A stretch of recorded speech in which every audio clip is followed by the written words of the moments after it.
बाजी इसका ना मेरा ख्याल पता क्या है, मेरा ख्याल भी यही है, खाना रख ले, हम दोनों खा लेंगे, क्यों सोने? हाँ बेचारा ले जो आया है, अब क्या करें?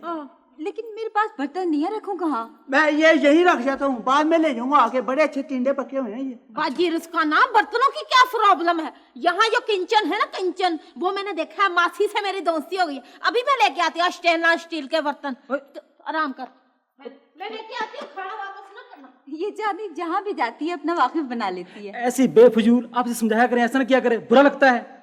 क्या बुरा लगता है? यही इसका हर के साथ घुल मिल जाना और वाकिफ बना लेना। तो अच्छी बात है सोने भाई। अच्छी बात तो है, लेकिन हर जगह अच्छी बात तो नहीं है। अब कौन देगा बर्तन इसको? मेरी मासी देगी बर्तन को, कौन देगा?